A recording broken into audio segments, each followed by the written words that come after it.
I'm personally trying to find ways to disconnect more, but it's just not healthy for us. And it's really hard because you don't want to put your head in the sand around what's going on. But when you realize that so many of the issues that are existing today can be directly traced to this new normal way that we show up and behave, I think we need to have a cultural moment where we take a breath and say, is this really it? Is this really where we should be going? And how can we more skillfully integrate these technologies into the world in a way that's productive, bringing us together, which was the promise of the internet, instead of driving us further apart? Hi, I'm Belden Menkus. Welcome to the Purposeful Strategist, the podcast that shifts the conversation about purpose and strategy from what organizations should do to what business leaders are doing and what they've learned along the way. My guest today is Eric Ressler, founder and creative director of Cosmic, a studio that helps social impact organizations sharpen their strategy, clarify their messaging, and build digital presences that drive action. When he was first on the podcast, we spoke about their positioning and the risks and rewards that came with what they were trying to do. We also explored how design thinking can help purpose-led organizations tackle some of society's most complex challenges. I want to check back in with Eric to hear how it's all been going, what it's taken to grow a purpose-driven creative agency, and if his thinking has changed, how his thinking might have evolved over that time. And also, if we've got a bit of time for it, kind of probe a bit around what's the next frontier for social impact design. Eric, welcome back to the Purposeful Strategist. Thanks for having me on. No, it's great to have you back. So it seems to me that one of the things you're trying to do, and one of the things I've noticed, is that you've really been sharing some very positive and I'd say powerful messages about what organizations that are trying to have an impact really need to be doing, and particularly around how they engage with funders and others. So just wonder if you could share any of your perspectives on that.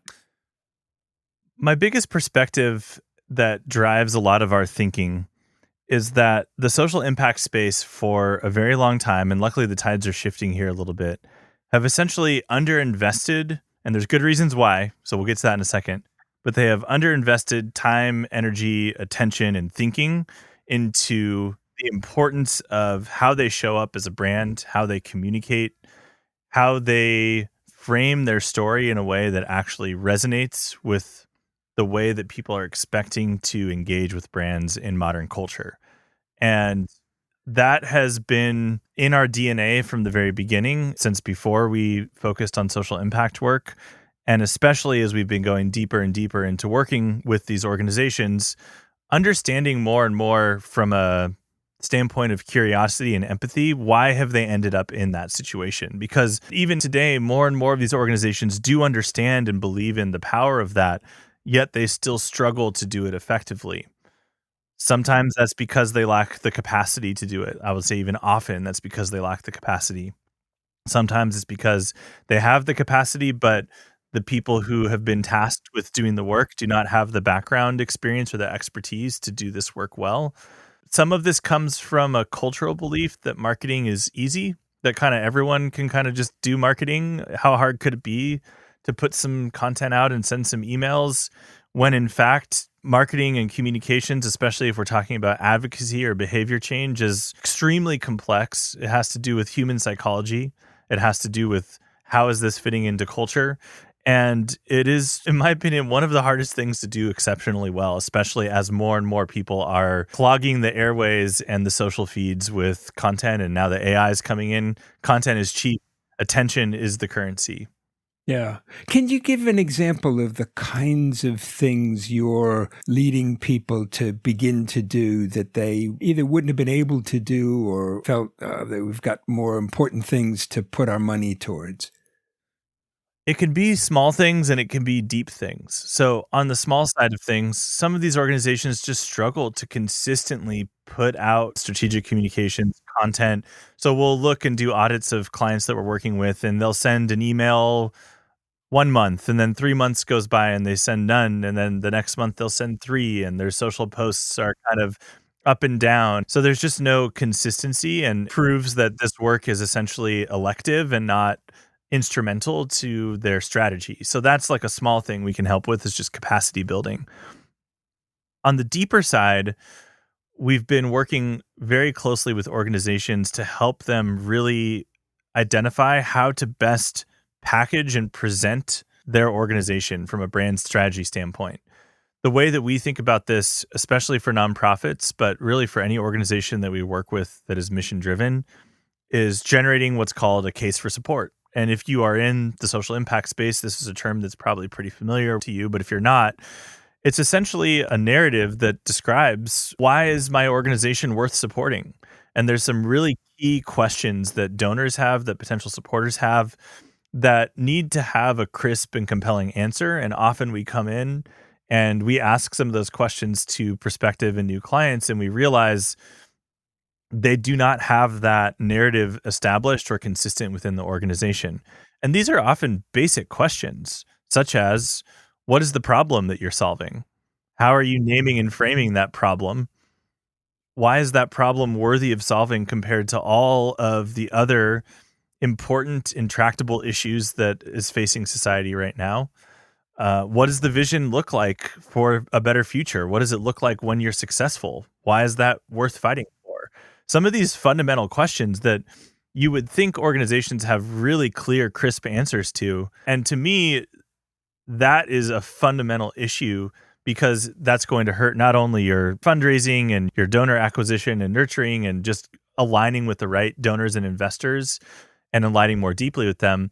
But if you can't answer those questions clearly and consistently and have alignment across the team, then none of the rest of your strategic communications or marketing or branding work is going to be effective. Two things that strike me just from what you said there, Eric.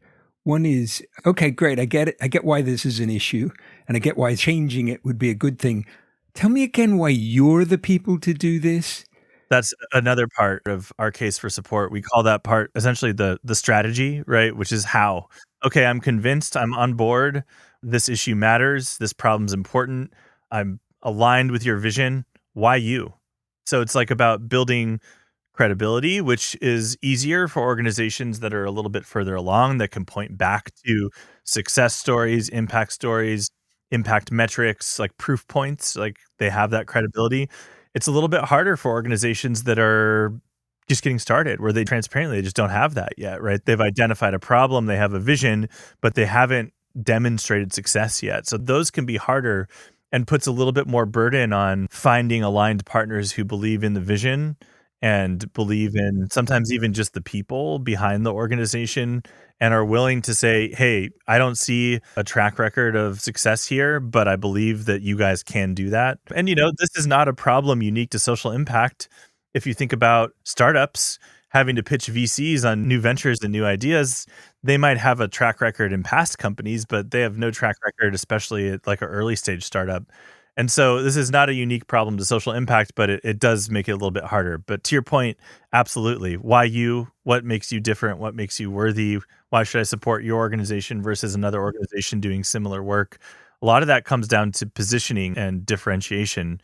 Our organizations all do have a unique strength, and part of our job is to help them understand and see what that unique strength is and put that strategically into their pitch, into their messaging. Yeah. It does seem to me that commercial businesses that I work with are often strong on that latter bit, why us? Yes. It'd be really interesting for many of them to kind of think from a different lens about, like, what is the problem we're actually trying to solve? What's the bigger problem? Whatever they're selling, toothpaste, whatever. What's the bigger problem they're actually trying to solve? Beyond just, for you, we're trying to solve this problem. Maybe I'm a bit too idealistic, but I think often businesses don't recognize that bit of the story. I think that's true in many cases. And then there are outlier examples of some of these brands who have really done a good job at creating almost like a cult following around their work, because it's more than just a transactional experience with their customers. And some of these brands are more mission driven, such as, like, I would definitely put Patagonia as like the poster child example, where, they make great products. You could argue about whether or not their products are worth how expensive they are, or whatever. But Patagonia customers and especially Patagonia loyalists have bought into the vision of Patagonia as a responsible company, yes, but more than that, a company that believes in and stands for some of the values and some of the shared alignment around, just loving being outdoors largely, right? Doing what they call the silent sports, the solo sports. There's other brands doing that to some degree, but Patagonia has been the most successful at really putting a stake in the ground and aligning in a way that's more than just transactional. I would say maybe not as much these days, but to some degree, Apple could also be an example like that, where they've drummed up so much excitement for their brand, their organization, the products that they build, that they're more than just a transactional brand. You don't buy an iPhone just because it's a really solid phone. You buy it because of the entire ecosystem and the experience and what it stands for. And as a designer, to this day, Apple still has a very soft spot in my heart, even though it's a very different company than when I really fell in love with the vision of Apple being a very design forward organization. That reputation is very strong because of the actions that they've taken as an organization. I wonder if we could focus in on Cosmic as a business just for a little bit. So update me on where you are in terms of size and footprint and all the rest of that. Yeah, I mean, our team size is basically the same. Our goals at this point have not been focused on growth in terms of headcount. Our position, our strategy is to remain small and to punch above our weight. And part of that is driven because I am the founder of the organization and my personal focus is to be part of the creative process and to be part of the strategic process. The bigger that we get, the harder it is for me to kind of roll up my sleeves and be part of that still. And so it's sort of partly driven by a personal choice. The other side to that is that we enjoy being in a privileged position to be very selective about who we work with and ensuring that we work with right fit organizations that we see not only can we help from a pragmatic standpoint, but that we believe in the mission, that we believe in what they're trying to do, and that we get to be part of making that happen. It's not to say it's impossible for us to grow and have those things still be true, but I believe it becomes harder the bigger that you get. What's been the biggest challenge in that? Has it been keeping people that maybe want to be part of something bigger or maintaining that focus, not kind of herring off after something that sounds really interesting right now, but it sort of takes you away from the core? The latter hasn't really been a challenge, and we've earned that because we've built out a small but real reputation within the space. And so we aren't getting opportunities outside of our space at this point, really. I mean, every once in a while we'll get a very old client that comes back, a referral that's like, hey, this isn't really quite our thing. But 90+% of the opportunities coming our way are in our target market, so to speak. They are nonprofits or social enterprises or organizations that are truly mission driven and measuring their success based on their mission, not just their revenue. So staying true to course has not been the challenge for us. Yeah, has it been sometimes hard for us to hang on to people who internally who might want to be part of a bigger company? And, there's certainly pros and cons to being part of a small company, which I'll be the first to admit. We've done a really good job with staff retention, I think largely because of how we've built our culture. Frankly, the hardest thing that we've had to navigate has been massive changes in federal policy and funding cuts to the nonprofit sector over the last 6 months. Yeah. I mean, how have you been dealing with that? Well, I don't want anyone to pity me in this situation because the people that we are helping are going through much more difficult times than we are. Of course, anytime our market goes through uncertainty or goes through challenging times, it makes it harder for us to be sustainable as a business. But, we've worked with people who had $1 million in funding disappear overnight with no warning. Multiple of our clients have gone through those kind of situations where not only were the budgets approved, but they had started using the money like a 3-year grant cycle. And then all of a sudden, the last year of the 3-year grant is rescinded because of policy changes. So people who have made plans, who have hired people, who are 2/3 of the way through a program being successful and won't be able to see that come to light. These are the kind of things that our clients are dealing with right now. On top of all of just the general uncertainty around the economy, extra scrutiny for causes that aren't in alignment with the new administration, people having to be careful about what words they use, words like women, for example, being controversial. So this is affecting anyone in our sector who's trying to do social impact work at some level. And the tragedy really is that it's just unproductive, right? And this is a sector that is sometimes, in my opinion, unfairly scrutinized for being wasteful, for being ineffective. And there's so many structural things working against them being able to do that in general. And then to have this happen on top of that is really just a tragedy because these organizations are really picking up the pieces of problems that no one else cares to solve and doing their best to solve them. They're really difficult problems to solve. They're under-resourced usually. People are overworked, they're underpaid. Now that's changing, and I'm an advocate for that changing. All that to say, these folks are the least deserving of extra scrutiny. So the tragedy for me is just seeing how it's affecting actual lives, the actual human toll that that's led to. And you can argue about, was USAID perfectly effective? Was there bloat? Was there some corruption? Of course, there's bloat and corruption within any organization past a certain size at some level. But the sledgehammer dismantling of that and the true cost of human lives as a result. And we're talking about the most underserved people, the poorest people in the world being completely dehumanized in this process, and many of them literally killed because of it.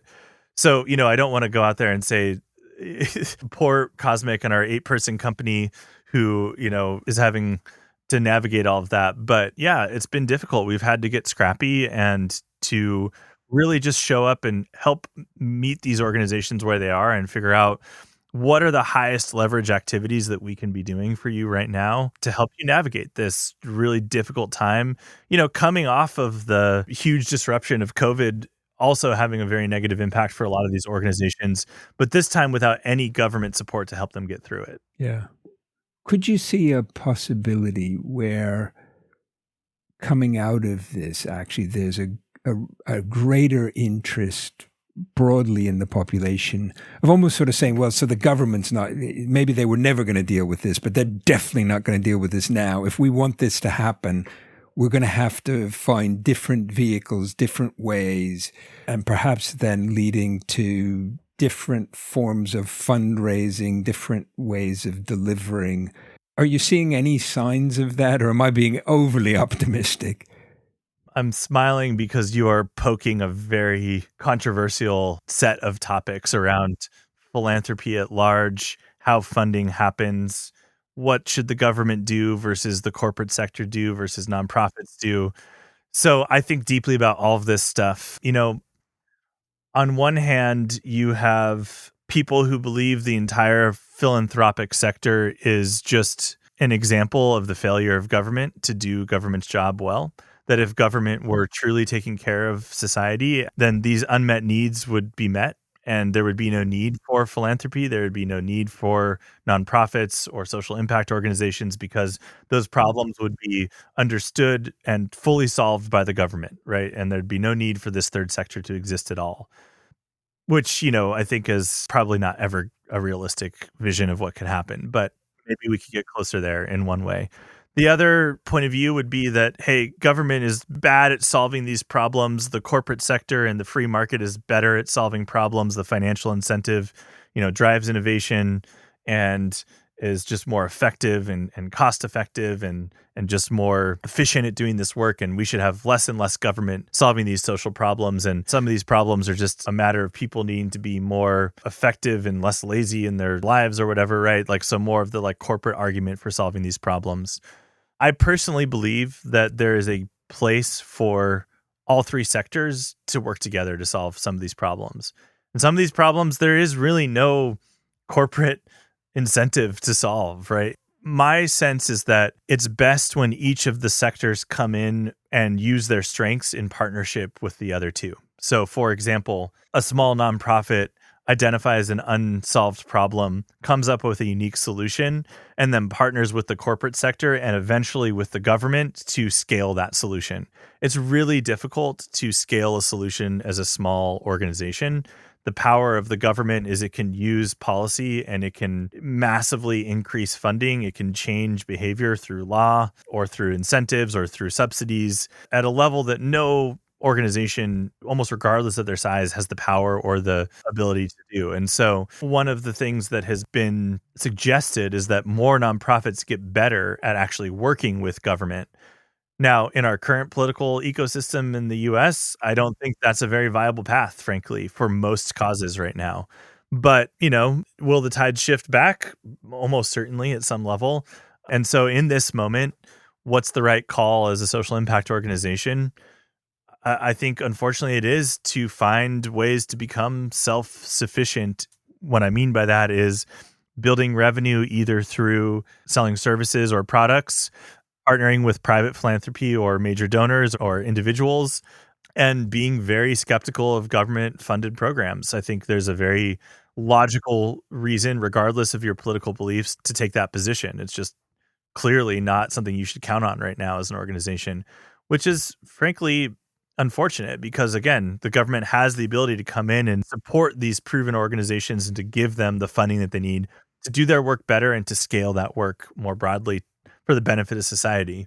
So, yeah, there's lots to think about there, but my hope would be that the silver lining of all of this is that we as a society realize how important many of these organizations are to the fabric of our functioning society.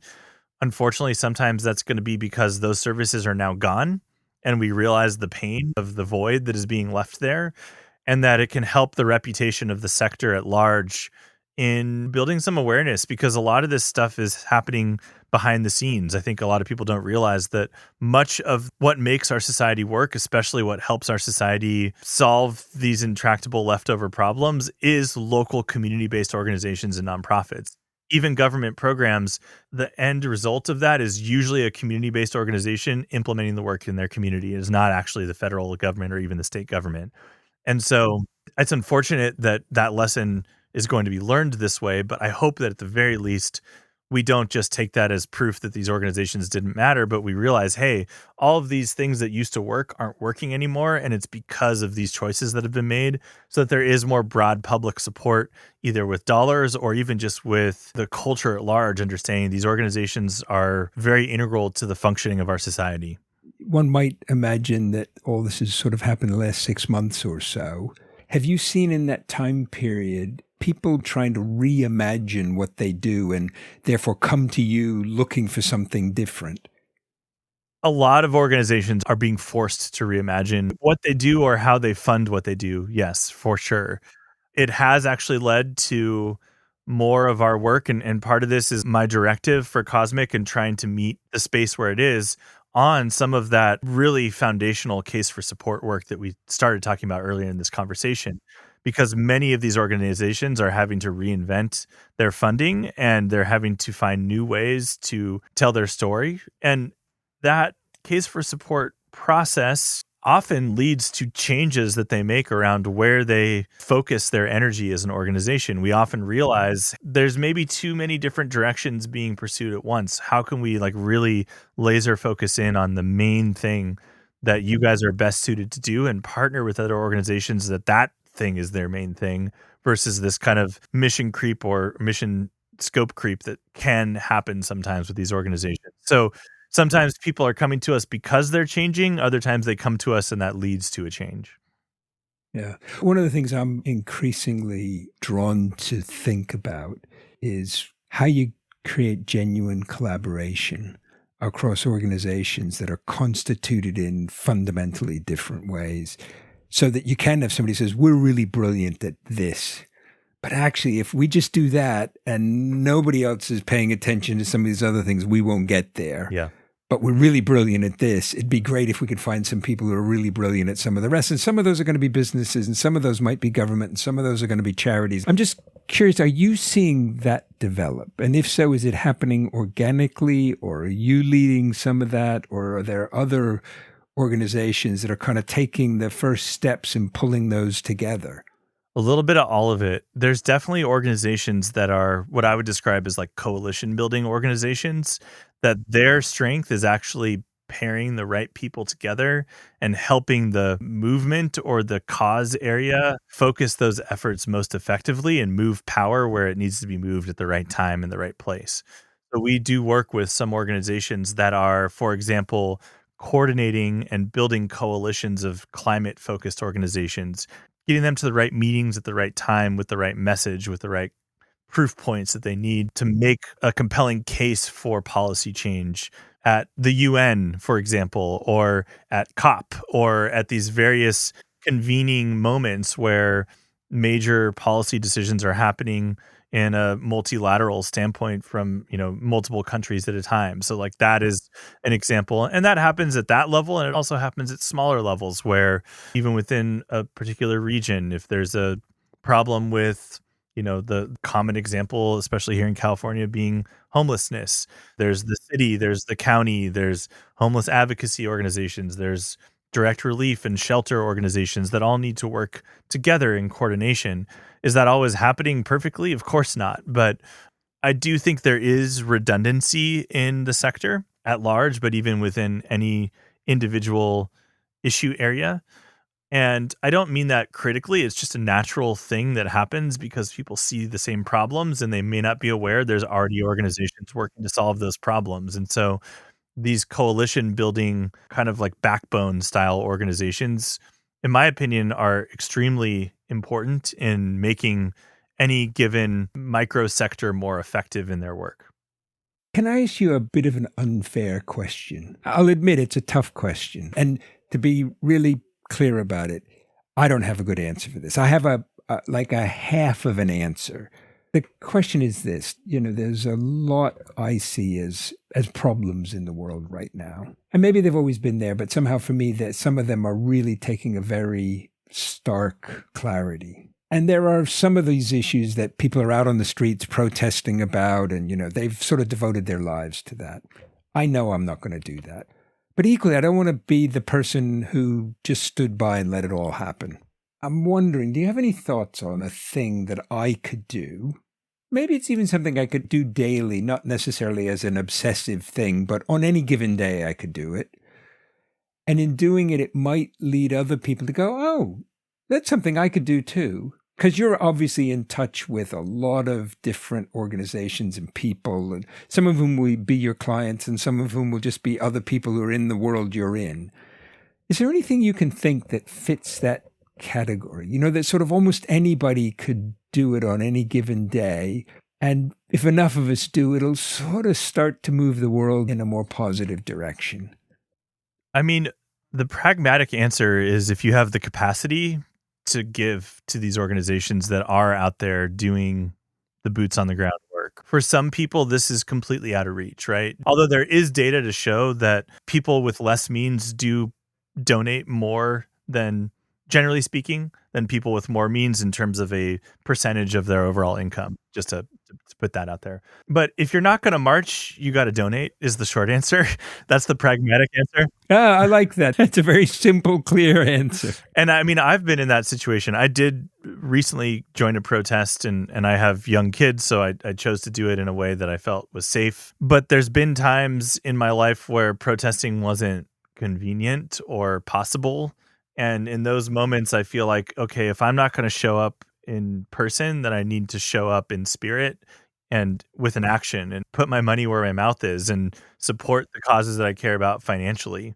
Number two, we are in a very strange transition in terms of our media environment and technology and how that's affecting culture, largely with the internet and smartphones and being constantly connected now with AI coming in. I'm a huge technological geek and always have been. And I'm frankly really just dismayed with how the internet has come in and affected culture at large. If I could wave a magic wand and have the internet never be invented, I think it would be a net positive for the world. And that's really depressing. I'm turning 40 this year, so I'm not old or anything. I'm old enough to have remembered the birth of the internet, and that actually happened in a very transformational time in my life where I was becoming a teenager. And it feels like I've grown up with the internet. I'm not a digital native, but I was online from a really young age. And I remember the feeling of magic that the internet first had. I could even at that young age see the potential for how it could positively affect humanity. And I think in many ways it has. For example, we're having this conversation remotely. It's making it possible. My entire business wouldn't exist if the internet didn't exist, right? So I don't want to diminish the positive benefits of the internet, but I think we have to be clear-eyed about the fact that, in my opinion, so many of the problems today that are not being solved are a result of misinformation and disinformation and polarization. And I think the internet is the biggest lever that has allowed bad faith actors to capitalize on those conditions that are inherent to us. I think the world would be a better place if we had more conversations in the real world and we all had a shared understanding of reality and shared information sources. And you can criticize mainstream media and institutional media all you want, but it was a system that, in my opinion, generally worked better than getting all of our information from random podcast bros and not having evidence-based thinking drive our understanding of reality. And I'm watching it deteriorate the social fabric in real time and wreck our psychology in a way that is, I think we're just starting to understand the negative implications of the biggest experiment in humanity in a way that I can point to, and there is evidence to suggest is largely making us less happy, less productive overall. I don't want to be like totally negative on that. I'm personally trying to find ways to disconnect more, but it's just not healthy for us. And it's really hard because you don't want to put your head in the sand around what's going on. But when you realize that so many of the issues that are existing today can be directly traced to this new normal way that we show up and behave, I think we need to have a cultural moment where we take a breath and say, is this really it? Is this really where we should be going? And how can we more skillfully integrate these technologies into the world in a way that's productive, bringing us together, which was the promise of the internet, instead of driving us further apart? Because we are not trained on how to responsibly utilize this technology. And we need to be, because the companies and the organizations that are building this technology are building it to hack our psychology and to extract as much of our attention as possible for financial gain. And so we have to be savvy to that. My personal belief is there needs to be much tighter and better informed regulation and much better cultural attention on this issue. Jonathan Haidt has been out there beating this drum around smartphone use in schools. There's a lot of good evidence to support what he's talking about.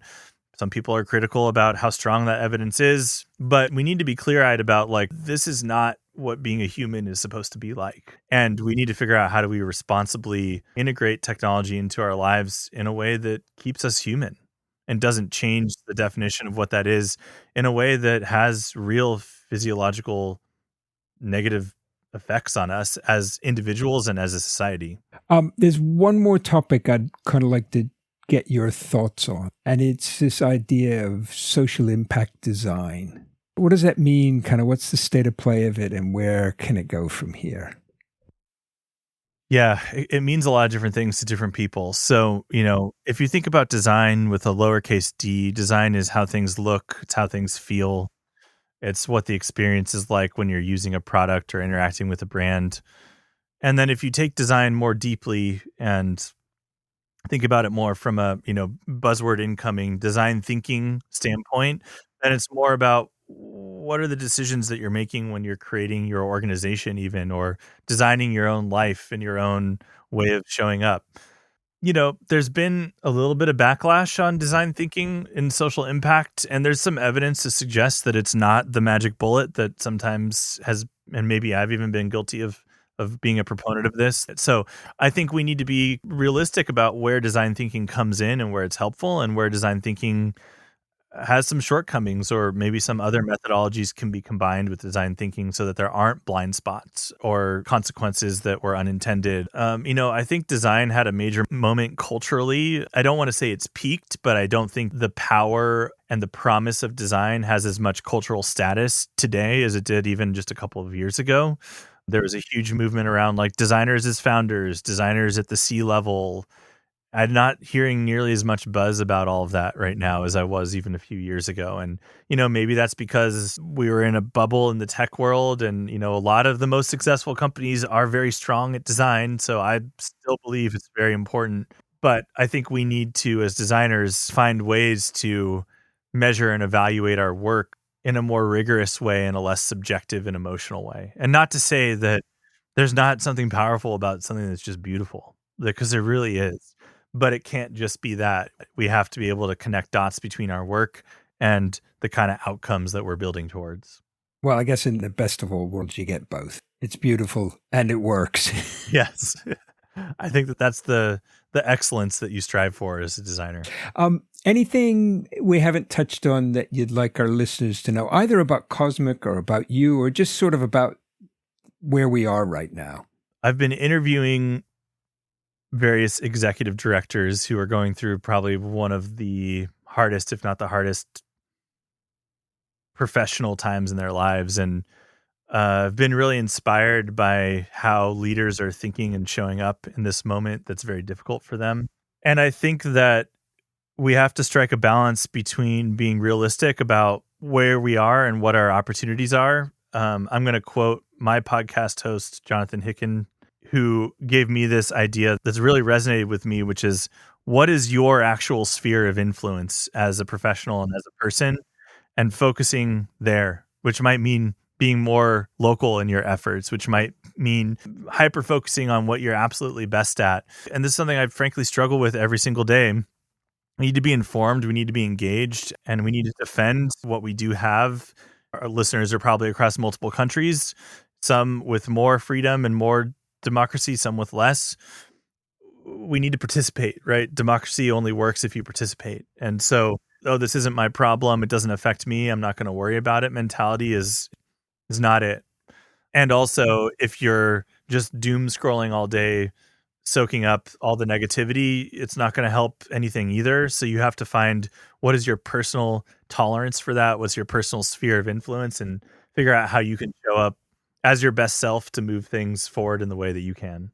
Two words that you said in that really resonate with me, and in a way may be an additional answer to my question about what could a person do, which is local and participate.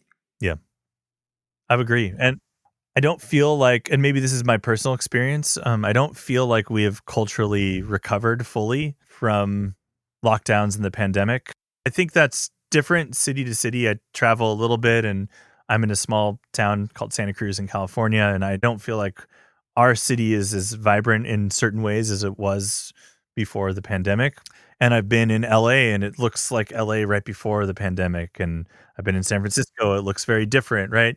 Recovery might not even be the right exact word, because I don't think things will ever be exactly the same, and there's some pros and cons to that. But, there's some basic fundamentals about what it means to be a human, and one of those things is to gather with other humans and to be together and to have community and to have close friendships. And those are the things that I think we're losing as part of the cultural shift to more and more things happening through digital and through the internet. Yeah, and even constructive disagreement, right? We don't need to always be in echo chambers and agreeing, but like, how can we find ways to come together and find shared commonalities, of which, frankly, there are fewer than there have ever been across these polarized times that we're in, which is unfortunate. So getting back to that, I don't see a clear path to that right now, but I think that's where we need to be going, because I don't know what the alternative looks like, and I don't think it looks very good. An admission that there isn't necessarily only one way, and each of us needs to kind of grapple with it. I think it's a great message to end on, Eric. Thanks for joining us again. Thanks for having me on. Yeah, I enjoyed the conversation. I'll look forward to hearing about the next stage of Cosmic's evolution. I look forward to that too. I'd love to come back on at some point. Thanks, Belden.